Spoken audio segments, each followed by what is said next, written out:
Ang kwentong ito ay hango sa totoong buhay. Karanasan ito ni Heron. Taong 1957. Libmanan, Camarines Sur.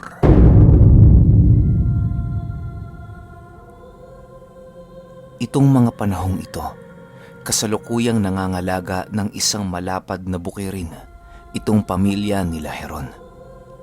Bata pa siya noon at wala pang gaanong muwang sa mundong kanyang kinagisnan. Dahil sa mahilig tumuklas ng mga masusukal na kagubatan ng kanyang ama, kaya nagkaroon din ng hilig dito si Heron. Sa pagtungtong niya ng edad 9 na taong gulang, natutunan niya ng sumama sa kanyang ama nang walang halong kaba sa kanyang dibdib. Kung hindi ninyo na itatanong, nasa 8 magkakapatid noon sila Heron.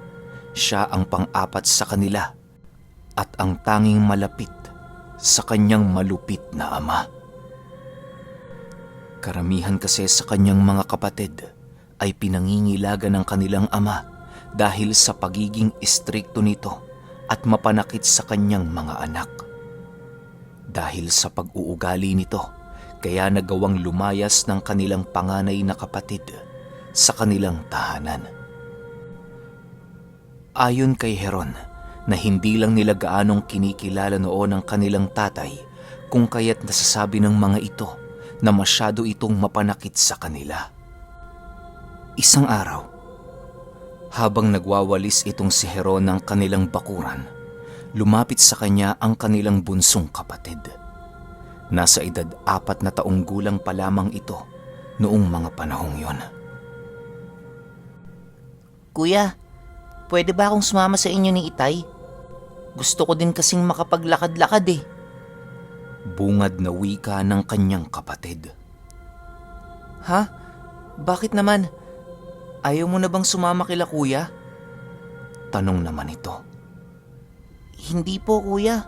Nagsasawa lang kasi ako dito sa atin eh.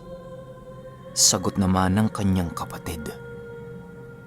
Nang marinig ito ni Heron, muli na naman itong pinagpatuloy ang kanyang gawain. Hindi na niya pinansin noon ang kanyang kapatid sa kadahilanang papalapit na ang kanilang ate. Sa paglapit nito, sinabihan nito ang kanilang bunso na pumasok na upang magbihis dahil pupunta sila ng baryo. Ilang minuto pa ang lumipas, tuluyan na ngang nawala ito sa kanyang harapan at kasabay naman ang paglapit sa kanya ng kanyang ama. Heron, bukas maghanda ka dahil may lakad tayo. Wika ng kanyang ama.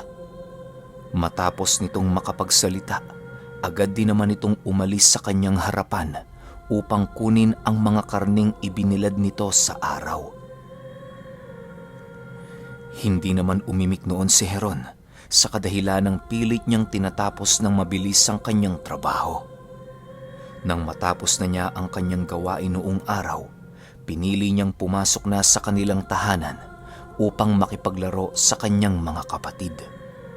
Siyempre, dahil bata pa noon si Heron, ay hindi niya maiwasang mawili sa mga simpleng bagay kagaya ng mga laruan.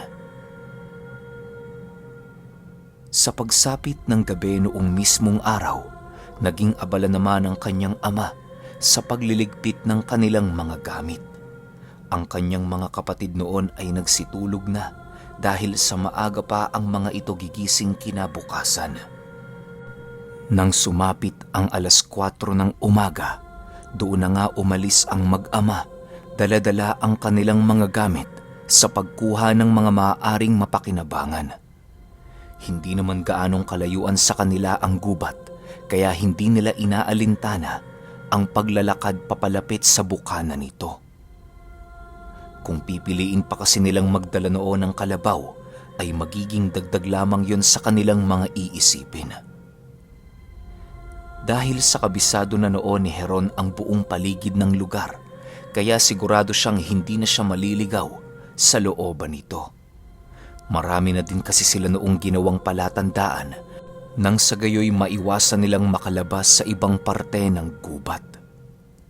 Nang tuluyan na silang makapasok, panay naman ang kanilang pag-uusap tungkol sa pagsama ng kanyang bunsong kapatid. Nang malaman ito ng kanyang ama, ay halos hindi nito mapigilang magalit sa kanyang mga narinig. Pagsabihan mo yung kapatid mo, Heron, ha? Hindi pa siya dito pwedeng tumungtong dahil sigurado akong mapapahamak siya. May mga nilalang sa lugar na ito ang hindi gaanong masaya kapag nakakakita ng tao. Lalo na kung bata pa yan. Wika ng kanyang ama. Sige ho, tay. Pagsasabihan ko ho yun. Sa pagpapatuloy ng kanilang paglalakad, doon na nga nila narating ang isang talon na hindi gaanong kataasan. Kahit maliit lamang ang talon na yon, hitik na hitik naman ito sa mga nilalang na naninirahan sa paligid. Napakalinis din ng tubig doon na pwede na itong inuman ng tao. Sa pagdating nila sa talon, agad din namang naghanap ng isda itong kanyang ama. Subalit bago ito lumusong sa tubig, ay ninais na muna nitong mag-alay sa paligid upang magkaroon siya ng permiso sa pangunguha ng mga ito. Dahil sa medyo bata pa noon si Heron, kung kaya't hindi niya gaanong alam ang patungkol sa ritual na ginagawa ng kanyang ama. Nalaman niya lamang ito noong siya na lamang ang pinag-uutusan ng kanyang ama na pumasok sa gubat. Ayon kay Heron, na ang mga sinasambit noong kataga ng kanyang ama ay purong pasasalamat lamang sa mga engkantong nasa paligid. Ginagawa niya ito upang hindi magalit sa kanya ang mga nilalang na naninirahan doon. Masyado kasing mapanganib para sa tao ang makaistorbo ng mga engkanto na payapang namumuhay. Kung hindi sakit ang dadapo sa iyo, maaari nilang nakawin ang iyong wisyo dahil sa mga salang nagawa mo. Kapag nagkataon na nanakaw ng mga ito ang wisyo ng isang tao, ay gagawin nila itong alipin hanggang sa wala na itong kakayahan upang makabalik sa kanyang katawang lupa. Habang sumisisid noon ang kanyang ama, wala namang ginagawa noon si Heron maliban sa pagpuputol ng tangkay ng mga punong naroon.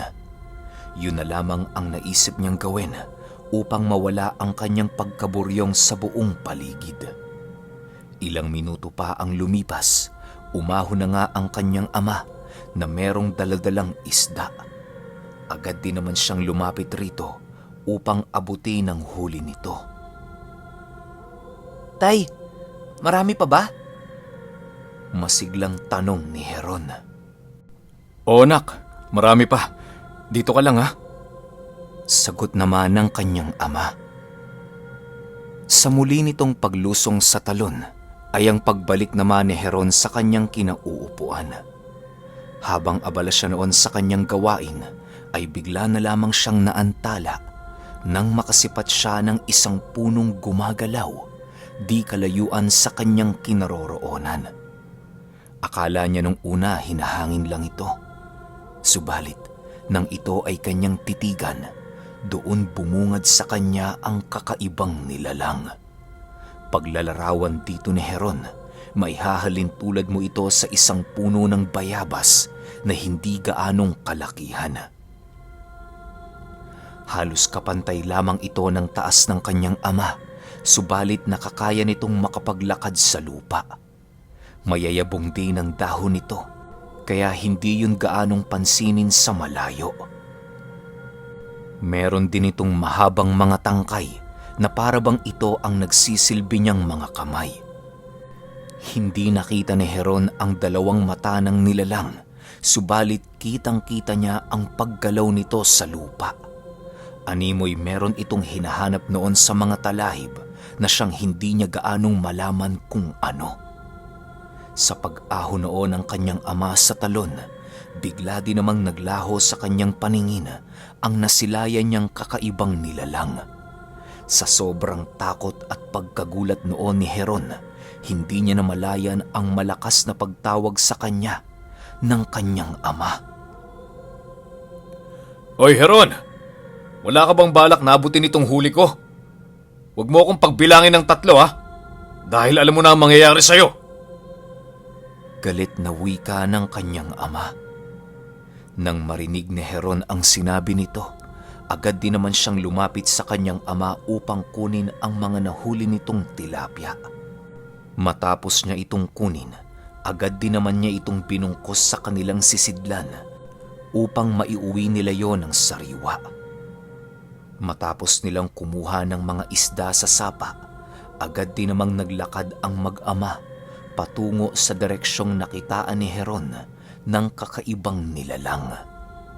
Kahit nais niya mang pigilan noon ang kanyang ama, ay hindi niya magawa. Sa kadahilan ng takot siya na baka muli na naman siya nitong mapalo pagbalik nila sa kanilang bahay. Ang ginawa na lamang niya noon ay ang magmasid sa buong paligid upang masipat ang kinaroroonan ng nilalang kung sakali. Hanggang sa dumating ang punto na muli na naman niyang nasilayan ang nilalang na nakatitig sa kanilang kinaroroonan. Ang labis na ipinagtataka ni Heron nang ito ay kanyang masilayan ay ang kakaiba nitong asal na para bang ginagaya nito ang asal ng isang tao. Nakita niya kasi yung nakaupo sa isang maliit na tipak ng bato habang meron itong daladalang baso na gawa sa kawayan. Ayon sa kanya, na noong nasipat niya ito ay nakita niyang umiinom yon ng isang likido na hindi niya mawari kung ano. Kung titingnan para itong nauuhaw na para bang galing siya sa isang malayong paglalakbay. Meron din itong hinahawakan sa ere na para bang siya lamang ang nakakakita. Ilang minuto pa ang lumipas, biglang naantala ang ginagawa ng nilalang na yon nang mapansin niyang siya ay pinagmamasdan ni Heron. Segundo lamang noon ang pagitan nang bigla itong naglakad papalayo hanggang sa mawala na ito sa kanyang paningin. Nais niya man itong sabihin noon sa kanyang ama, subalit natatakot siyang baka tuluyan na itong magalit sa kanya. Nang makabalik na sila noon sa kanilang pamamahay, doon na ikinuwento ni Heron ang tungkol sa kanyang mga nakita. Nang marinig ng kanyang ama ang naging karanasan nito, ay ninais na lamang nitong magsawalang kibo sa kanyang mga sinabi. Tay, may ideya ho ba kayo sa nakita ko? O baka naman ho namamalikmata lang ako kanina? Wika ni Heron sa kanyang ama. Hindi ka namamalikmata kanina, anak. Totoo ang mga nakita mo sa gubat na yon. Hayaan mo, kapag may libreng oras ako ay kukwento ko sa iyo ang istorya sa lugar na yon. Sagot naman ng kanyang ama. Matapos nitong makapagsalita, ninais na lamang nitong magluto ng kanilang ulam. Si Heron naman noon ay nagpakain ng kanilang mga alagang manok dahil siya ang nakatoka sa trabahong yon. Sa pagsapit ng umaga, tuluyan na nga niyang nakalimutan ang tungkol sa kanyang karanasan sa gubat. Sa paglipas ng taon, hindi na muling nasilayan ni Heron ang nilalang na minsan niyang nakita noong siya ay bata pa. Sa ilang taon na lumipas, marami nang nangyari sa kanilang pamilya. Halos ang karamihan sa kanyang mga kapatid ay nagsibukura na dahil sa meron na itong kanya-kanyang pamilya. Matanda na din noon ang kanilang ama at tanging siya na lamang at ang kanilang bunso ang natira sa kanilang pamamahay. Ang ina naman noon ni Heron ay tuluyan ng sumakabilang buhay dahil sa sakit nito sa puso. Isang araw, napagpasyahan nilang magkapatid ang muling tumungo sa talon upang kumuha ng mga uulaming isda. Dahil sa ilang beses na nilang napasok ang lugar, kaya naging kampante na ang dalawa na ligtas ang buong paligid.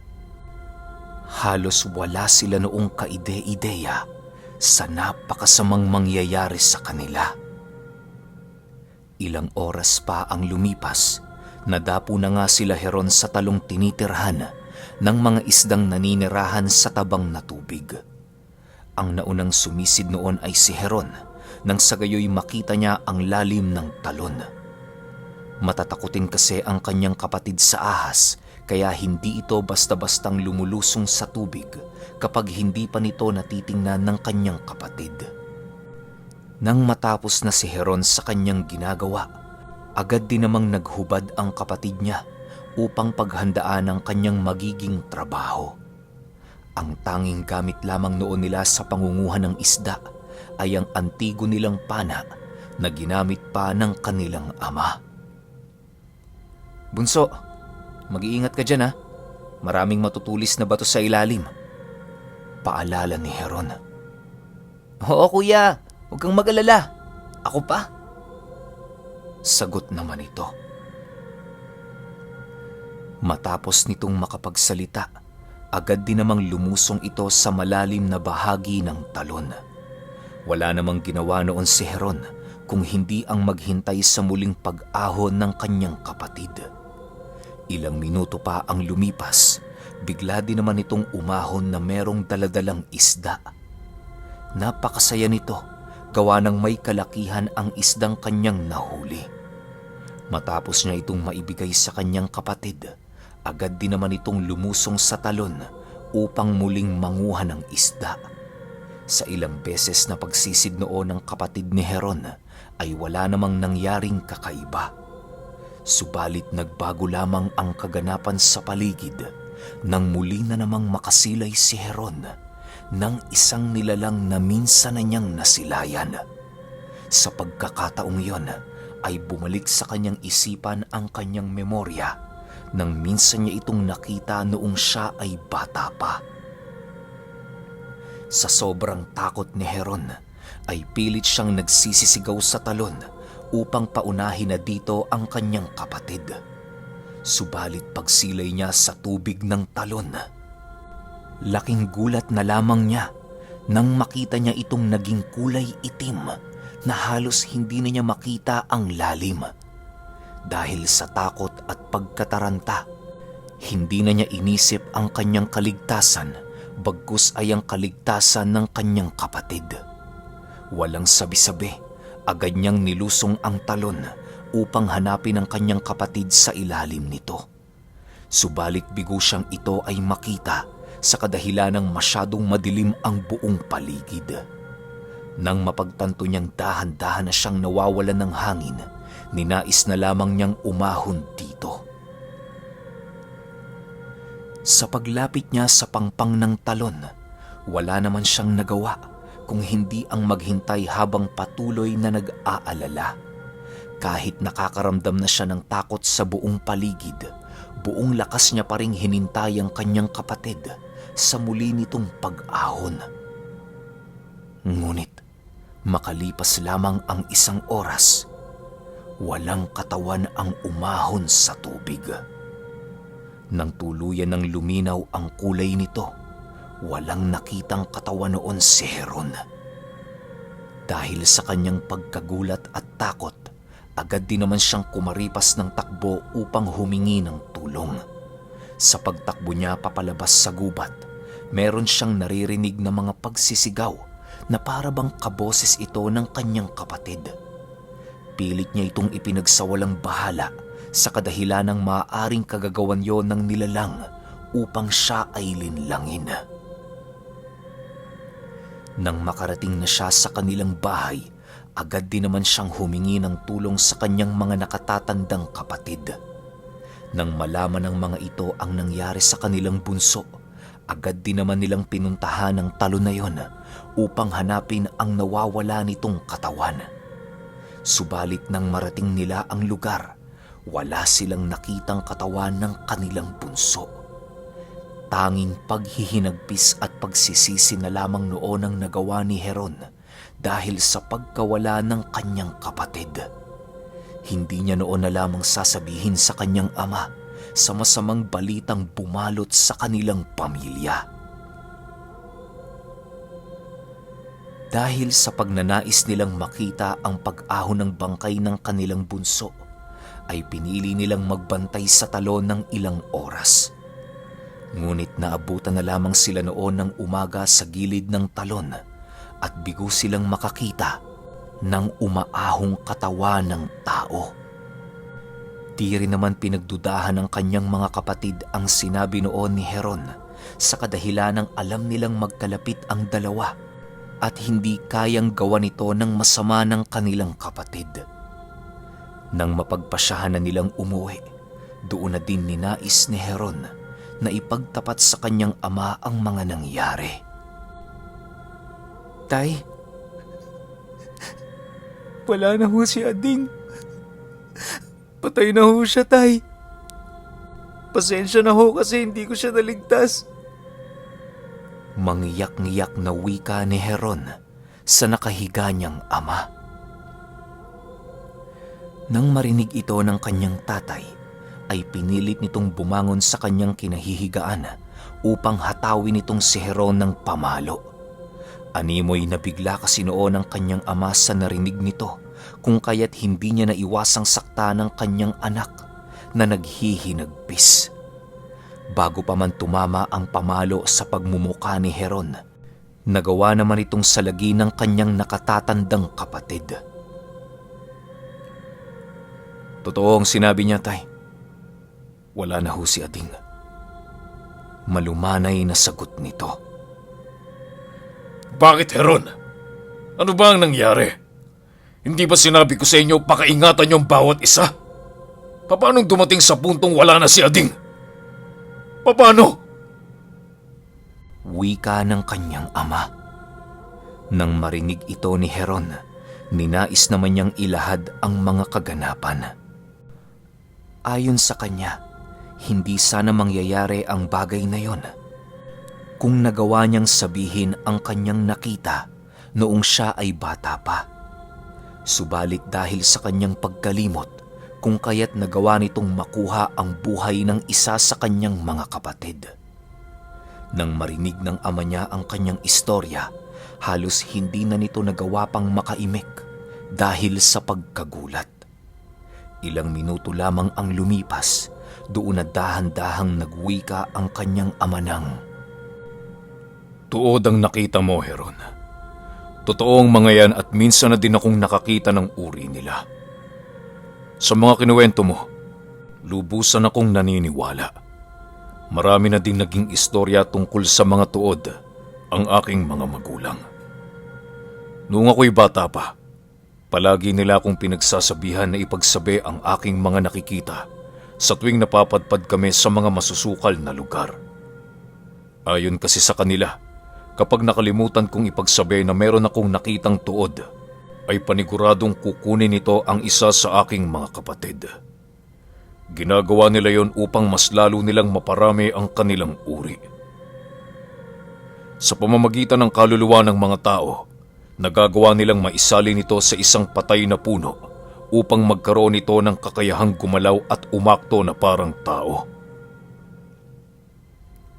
Dagdag pa ng ama ni Heron na maaaring ilang taong ding nagmatsyag sa kanila ang tuod na yon upang mapag-aralan kung sino ang pinakamalapit sa taong nakakita sa kanya noong mga oras na yon.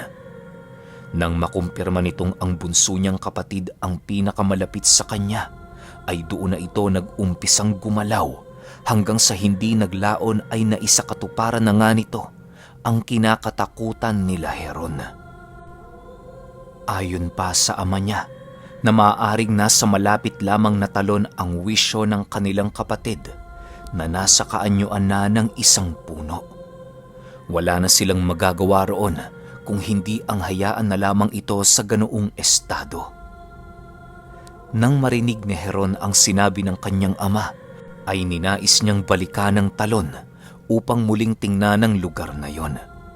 Inikot niya yon ng inikot hanggang sa dumating ang puntong meron siyang nasipat na tuod na kapareho ng pag-akto ng kanyang kapatid. Habang naglalakad ang tuod na yon, sa mababang damo ng gubat, panayang pagwika nito ng, Kuya, Kuya, nasan ka, Kuya Heron? Nang marinig ni Heron ang sinabi ng tuod, doon na tuluyang bumaba ang kanyang luha sa kanyang mga mata. Hindi niya ito nagawang malapitan sa kadahilanang maigi yung ipinagbawal sa kanya ng kanilang ama. Ilang minuto niya din itong pinagmasdan hanggang sa hindi naglaon ay nawala na ito sa kanyang paningin.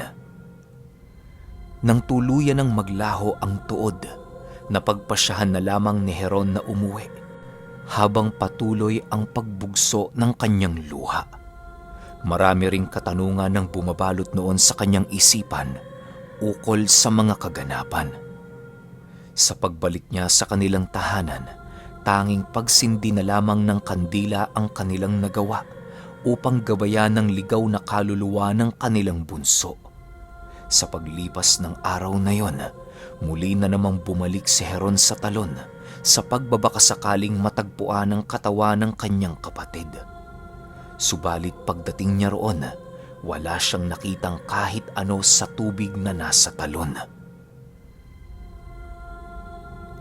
Hanggang sa lumipas pa ang buwan at tuluyan na ngang natanggap nila Heron ang pagkawala ng kanilang bunso. Dahil sa pagkawala ng kapatid noon ni Heron, kaya naging usap-usapan sa kanilang baryo ang tungkol sa talon na pinamumugaran ng mga engkanto. Ilang taon din yung pinangilagan ng mga tao sa kanila dahil sa takot. Hanggang sa paglipas pa ng ilang taon, tuluyan na ngang nakalimot ang kanilang baryo sa masaklap na sinapit ng kanyang kapatid. Ngunit magpahanggang sa ngayon, nakatatak pa rin sa puso't isipan ni Heron ang isang nakakubling istorya tungkol sa talon ng mga engkanto na may mga nakatirang tuod.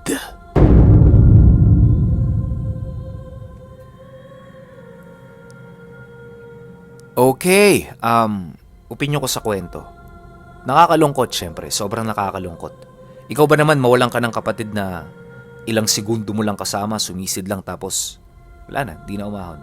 Ito yung mahirap talaga sa mga, lalo na sa mga sobrang remote na lugar pa, yung mga tagong-tagong probinsya pa. Marami, sobrang daming ganitong klase ng kwento. Kaso nga lang, hindi na ikukwento sa atin. Unang-una, sobrang layo. Pangalawa, wala naman silang communication sa, tulad natin, sa mga taga Maynila. Pero, hindi lang isa o iilan-ilan yung ganitong klase ng kwento. Yung mga ilog na may mga nangunguha ng mga tao, marami pa. Yung iba nga, di ba, nababalita pa, napopost pa sa Facebook. Pero ang kalimitang sinisisi nila ay yung current ng ilog at yung pabago-bago ng takbo nito. Well, may point din naman yun. Pero kasi, paano mo ipapaliwanag yung isang kalmadong ilog tapos biglang may nawala? Pwede ring sobrang lakas ng current sa ilalim, tas hinila siya nun. Pero kasi, maninisid tong mga to So, alam nila yung ginagawa nila, di ba? May ganun rin punto. So, mahirap talaga i-explain. Tulad na lang nung kailan lang, yung parang may vlogger na nawala sa Mystic River, yung dito rin sa atin sa Pinas, di ba? Paano nila explain yun? Di ba? Kayo. Kung may opinion kayo sa kwentong ito, sarap pag-usapan nun, kaya i-comment ninyo sa baba. Yun lang. Hanggang sa susunod na kwento. Salamat.